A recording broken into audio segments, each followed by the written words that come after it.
Hello everyone and welcome to Mentor plus.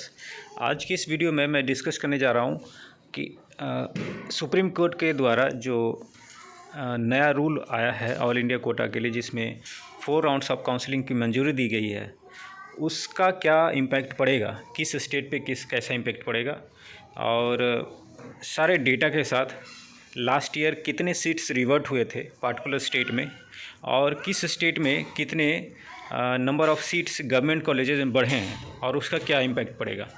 तो ये पूरा डिटेल मैं बताऊंगा। अगर आप चैनल पे न्यू हैं तो इसको सब्सक्राइब कर लें और इस वीडियो को ज़रूर शेयर करें, क्योंकि ये वीडियो पूरा डेटा के बेसिस पे है। और इसमें आपको, अगर आप गवर्नमेंट कॉलेजेस के लिए टारगेट कर रहे हैं MBBS के लिए, तो आपको पता चल जाएगा कि आपके स्टेट में क्या पॉजिटिव इम्पैक्ट आएगी, क्या नेगेटिव इम्पैक्ट आएगी। अगर आपका मार्क्स बाउंड्री लाइन पे है तो भी आपको कुछ गुड न्यूज़ मिलेंगे, या आपको क्लियर ही हो जाए कि आपको सीट मिलेगा या नहीं। तो वीडियो को अंत तक जरूर देखें। इस पर आप देख रहे हैं कि पहला कॉलम स्टेट का है, जिसमें मैंने सारे स्टेट का नाम लिस्ट आउट किया है ऊपर से नीचे तक।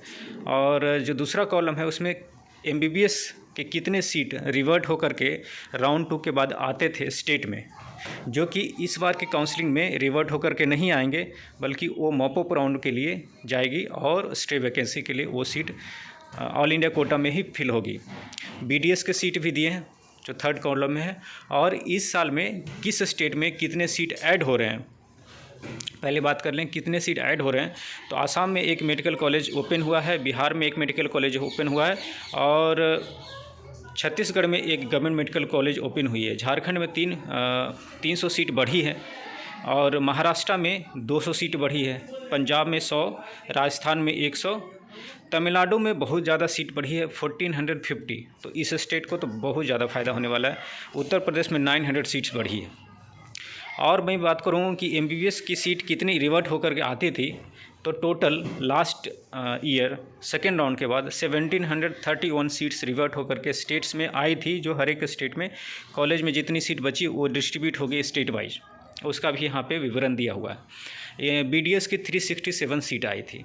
तो ये तो बहुत ही क्लियर है कि ऑल इंडिया कोटा में कट ऑफ लो जाएगा। ऑल इंडिया कोटा से जो ट्राई कर रहे हैं सीट लेने के लिए, उनको इस पर बेनिफिट होगा।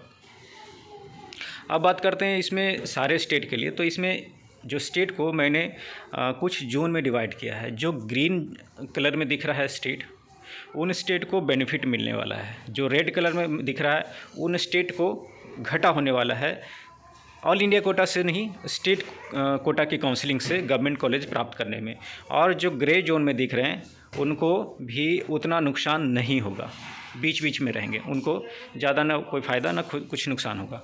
अब एक एक करके बात करते हैं उन स्टेट का जहाँ पे बेनिफिट होने वाला है। तो ये कॉन्सेप्ट समझना बहुत ज़रूरी है कि बेनिफिट होगा कैसे।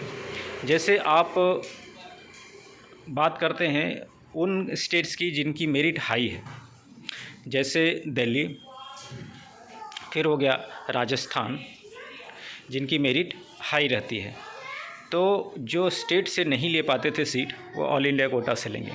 बात करें अरुणाचल प्रदेश, जिसमें 2 सीट रिवर्ट होकर के आई थी, तो सीट रिवर्ट होकर तो बहुत कम आई। अंडमान निकोबार में सीट रिवर्ट होकर के 7 आई। लेकिन ये कैंडिडेट जिनका मेरिट ठीक है, वो स्टेट के थ्रू नहीं, ऑल इंडिया कोटा के थ्रू सीट लेना चाहेंगे, तो उनको मॉपअप राउंड में अपॉर्चुनिटी मिलेगी और स्टे वैकेंसी मिलेगी। तो इनको बेनिफिट हो रहा है, क्योंकि अगर रिवर्ट होकर सीट आई तो 2 ही सीट आती, और अब 2 सीट नहीं आ करके इनको स्टेट में तो चांस मिलेगा ही, और इनको ऑल इंडिया कोटा में भी चांस मिलेगा 2 राउंड। और इतने जो सीट हैं 1731, वो सीट एक्स्ट्रा है, इन सारे सीट पे वो फाइट कर सकेंगे एडिशनली जो अभी तक होता था उसके अलावा। चंडीगढ़, दिल्ली को देखते हैं। 7 सीट्स रिवर्ट होकर के आई थी लास्ट टाइम, और दिल्ली में मेरिट अधिक होता है कैंडिडेट्स का। तो ये कैंडिडेट्स को स्टेट में तो ज़्यादा बेनिफिट होता नहीं था 7 सीट्स आने के कारण से, लेकिन अगर यही कैंडिडेट्स ऑल इंडिया कोटा में फ़ाइट करेंगे तो मॉपअप राउंड और स्टे वैकेंसी राउंड के लिए इनको बहुत बेनिफिट होने वाला है। इसी तरह से हिमाचल प्रदेश, झारखंड। अब वो मैं बात करता हूँ असम स्टेट की, इसमें तो 100 सीट्स बढ़ गए हैं। तो लास्ट टाइम से तो ऐसे भी इनको बेटर कट ऑफ रहेगा। स्टेट कोटा के लिए बिहार स्टेट का भी कट ऑफ पिछले बार से चूँकि 72 सीट्स आती थी, अब ये सीट्स नहीं आएंगे तो स्टेट कोटा का नुकसान होगा ऐसा नहीं है।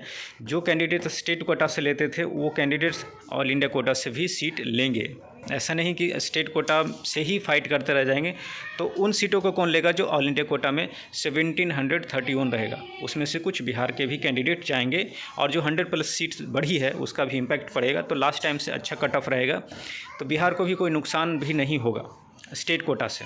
अरुणाचल प्रदेश में 81 सीट्स आती थी रिवर्ट होकर के, और ये जो आंध्र प्रदेश में 81 सीट्स आती थी। यहाँ पे जो मेरिट हाई रहती है कैंडिडेट की, वो ऑल इंडिया कोटा से बेनिफिट ले सकते हैं।